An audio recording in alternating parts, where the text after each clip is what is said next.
As you look at today, how would you describe the current state of education connectivity 8 years later? Yeah, so 8 years later, we've gone from 10% of schools having good internet in their classrooms to 99.7% of schools having good internet in their classrooms. And what that means is we've connected over 22,000 buildings to high-speed connections like fiber optics. We've put Wi-Fi into basically every classroom in America. And we've lowered the cost of internet access by over 90%. So that schools could afford to buy enough internet access Absolutely. that lots of students and teachers could use it at the same time. And, you know, in a way, I don't know if you remember that movie Field of Dreams, where he said, if you Yes. build it, they will come. That was kind of our theory. Our theory was, if we build good internet into all the schools and all the classrooms, teachers will start using technology to improve education.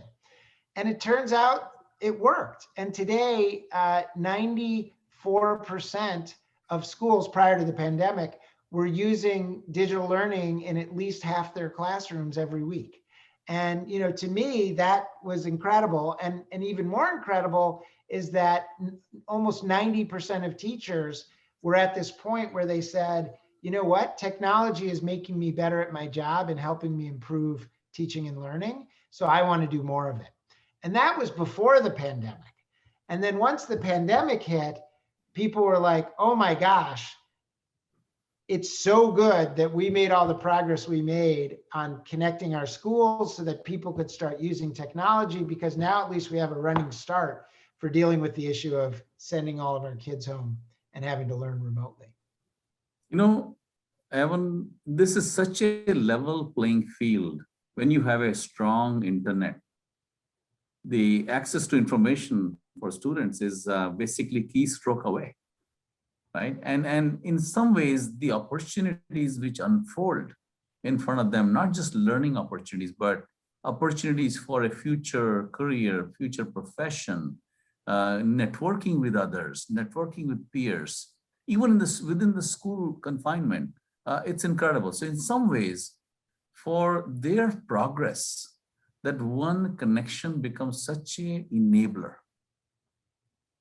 And when I look at what you have done through this project, is actually in some ways included a vast majority of students and really enabled the digital inclusion. And hopefully, because of that, so many lives have changed. So many lives have gone on to build a career, build a future.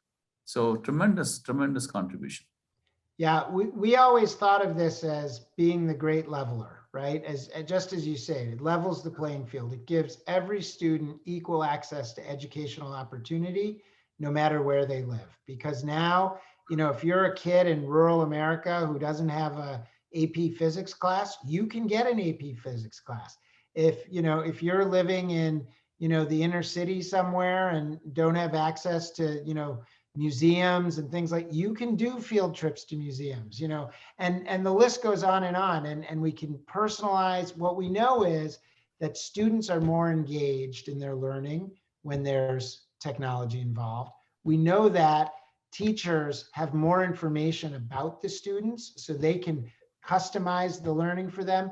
And we know that the internet gives people the opportunity to learn in the way that's most suited to them, because not every kid learns the same way. But unfortunately, it's really, before the internet, really hard for teachers to teach in multiple different ways the same material.